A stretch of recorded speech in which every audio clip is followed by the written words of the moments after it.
Ever heard of the fairy tale where the princess's only friend is a decapitated talking horse? This is the story of the Goose Girl. There was once an old queen whose husband had died, and she had a beautiful daughter. When the princess came of age, she was promised to a prince in a far-off kingdom. When the day came for her to leave, the queen packed many riches, a waiting maid to serve her, and a magical talking horse named Falada, who could speak the truth.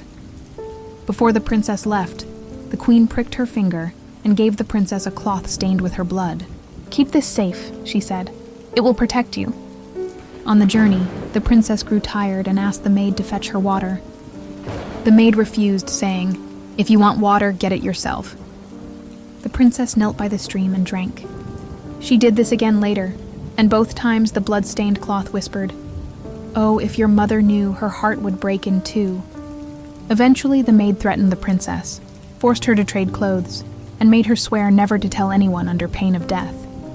The false maid took the princess's identity, and when they arrived, the prince believed her to be his bride. The real princess was sent to work as a lowly goose girl. The maid also had Falada killed, fearing the horse would reveal the truth. The real princess begged the knacker to hang Falada's head over the arch where she passed each day with the geese. When she passed under it, Falada's head spoke. "Oh, you young queen, if your mother knew, her heart would break in two." The goose boy Conrad noticed the girl's strange ways. When they were in the meadow, she would let down her golden hair, and the wind would blow it away. Each time he tried to grab a strand, she chanted, "Blow, blow, little breeze, and Conrad's hat seize. Let him chase till I braid my hair with ease." Conrad complained to the king, who secretly watched the girl and learned the truth. He had her brought to him and gently coaxed the story from her. The king ordered her to be dressed in royal clothes and summoned the false bride.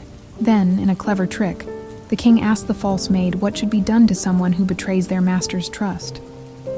Not recognizing the trap, she said, she should be stripped naked and put into a barrel studded with nails, dragged by horses through the streets until she's dead. "So shall it be," said the king, and her fate was sealed. The real princess married the prince, and they lived happily ever after.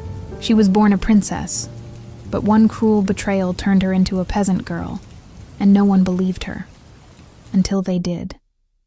This has been another nightly bedtime story. Sleep well and dream deep. If you enjoyed, please consider leaving a like, following, and sharing for future stories. Until our next journey, goodbye and sweet dreams.